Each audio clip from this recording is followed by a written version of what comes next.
We just could not make that work. Maybe 3 lunches? Well, as you know, I'm shirtless the entire movie.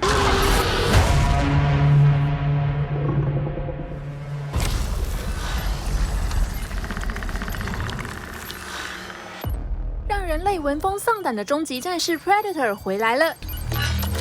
这次的新作《终极战士：狩猎者》把时间拉回比阿诺初登场再早个268年。一个一直被压抑不准打猎出头的女孩，遇上科技进步200倍的终极战士。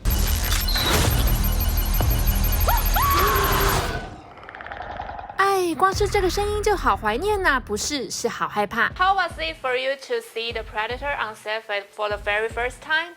Would you hang out or do small talks between takes? The first time I saw it was, I had met obviously like the guy inside the suit before, but you know, I hadn't seen the whole thing together, and the first time that I saw the Predator in the suit in front of me was like incredible. I was just so amazed at how much of it truly was practical, and obviously there's like VFX elements as well. Because he's so big and he's so the costume that they made for the Predator is very real and convincing. So seeing that walk through the trees is very scary, but also exciting.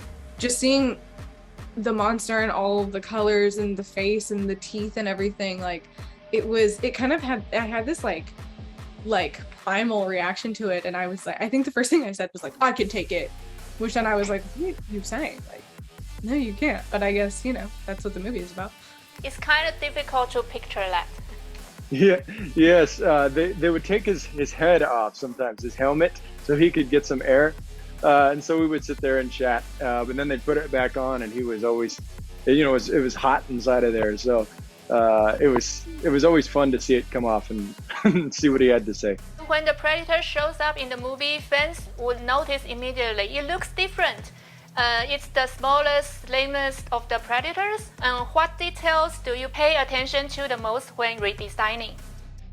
The big things we paid attention to in designing the creature with the team over at ADI was the silhouette and making sure that the head was more proportional to the body. A lot of the other designs of the Predator was more of a bobblehead. It was a giant head that had a lot of gears and motors in. So this time, so that we didn't have to fit a human face inside the Predator face, we stuck it on top of our actor's head. So anytime that you see the Predator looking forward, it's our actor underneath is actually looking down at the ground. But that was important to us to make sure that this could be more proportional, more slim cut, feel that much more ferocious. Cut. And I'm curious, was there the Predator clicking sound on set? You know, I'm trying to remember. I think so. There's 2 different heads. There's a stunt head, and then there's an electronic one that moves around. And I think the electronic one might click, but I'm not positive.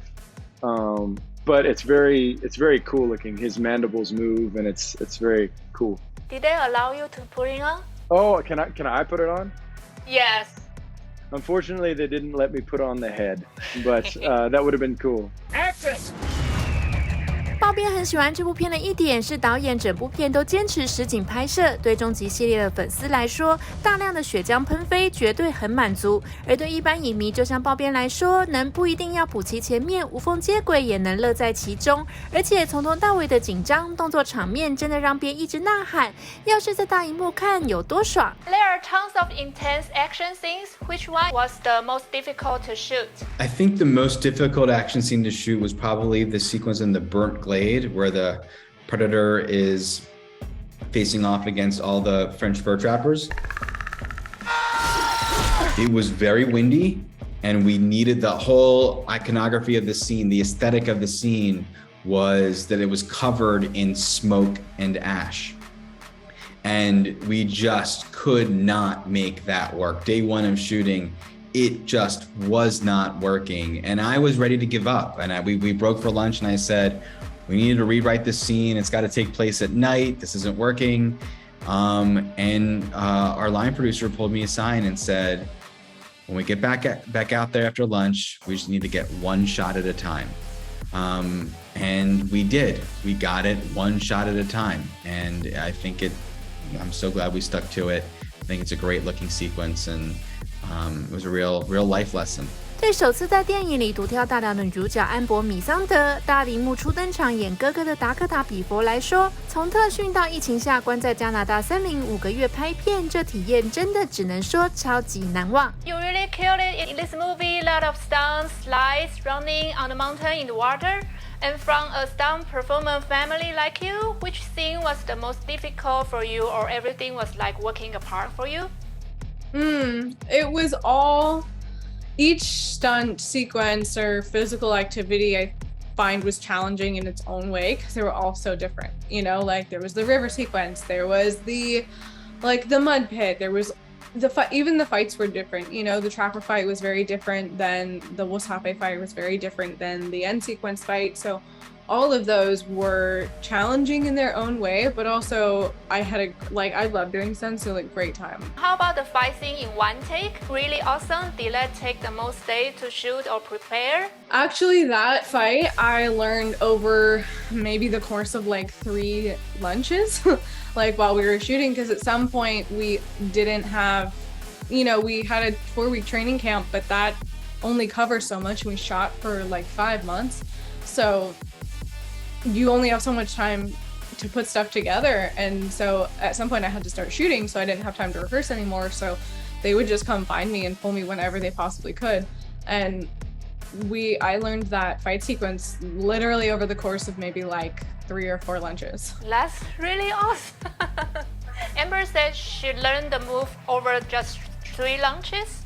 Yeah, it's funny, we spent a lot of time developing that fight choreography over and over and over again, and then we changed our minds and we kept changing it, and thankfully Amber picked it up very quickly, and it became, I love that sequence too. I think I'm a big fan of Hong Kong action movies and martial arts films, and I've been desperate to make a fight sequence that had took its lessons in choreography, but knew that we could not include martial arts in this movie because it would not be authentic as a fighting style. So found, I think, a lovely balance of giving Amber this unique, and the character Nadu, this unique fighting style, and allowing the fight to feel very gritty and visceral, but hopefully still clear and cogent with clever choreography, which I think is a hallmark of the Hong Kong action movies, is that clever, inventive fight choreography. So I love that sequence. Me too. This is your movie debut. What was the most memorable moment throughout the whole process? I enjoyed the horse riding, the fighting, the fight coordination, the stunts. Those for me really are a monument in my mind. And you know how to ride a horse, or you just learned that in the boot camp? Yes, I had ridden in my childhood, and then I hadn't ridden for several years. And then for this movie, I hopped back on, and luckily it all kind of came back. And was the riding and fighting at the same time the most difficult thing for you? It was difficult, but it was also very fun. The fighting, I do a lot of rolling around in the dirt. So when the bow is on your back, sometimes you have to make sure that you don't hit the bow and hurt your back. So just making sure that you do it correctly and not hurt yourself. Did you do any extra push-ups or anything for shirtless moment? Yes. So as you know, I'm shirtless the entire movie. So I tried to do my exercises. They had me on a strict diet and exercise routine to make sure that I was in shape and healthy for the movie. So I was glad about that. And the mud scene is not to the original, but was it easy to shoot? Yeah, it was quite challenging. We shot it over the course of at least a week. And I mean, we would go in there and it was thick heavy, smelly. I want to call it mud, but it was definitely like more than mud or something else. Like, I don't know what was happening there or who created this, but it was just like, you know, a stew that sat in the woods for who knows how long. And then I would jump in it every day. That's scary. Yeah. And I love your interaction with Sari. I heard that she's all over the place while shooting. What was the most memorable or funniest moment with her? Oh my goodness. She was also actually in the training camp with us. And so, you know, they spent all that time, I think, trying to get her prepared to be on set. But when you have like, it's just a crazy place to be for people, let alone an animal. So like, anytime she was there, I think one day that was really ended up being really sweet was like, there's a sequence of me, I think, when I'm creating the rope that goes on the tomahawk, and that was the first time that Dan was like, we never really see your character smile, and he was like, try, because she was just like in her high energy, and he was like, try playing with her, like let her lick your face, like smile at her. And it's in the movie, and it ended up being like this really sweet moment that kind of happened by accident.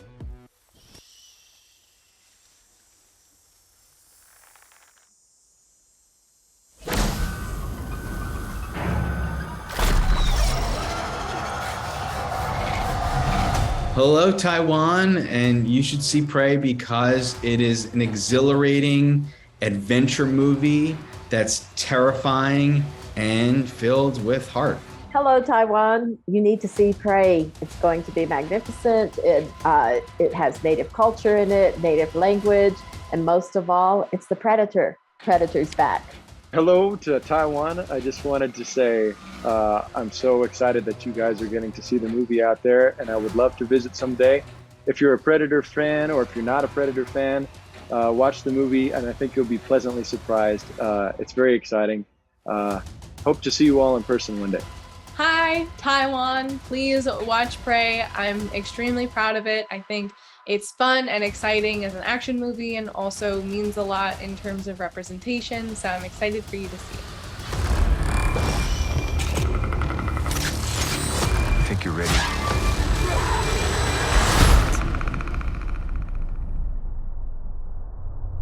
Thank you. Looking for more Predator movie in the future. Awesome. Thank you. Thank you very much. Thank Hope you. to see you in person one day. Yes.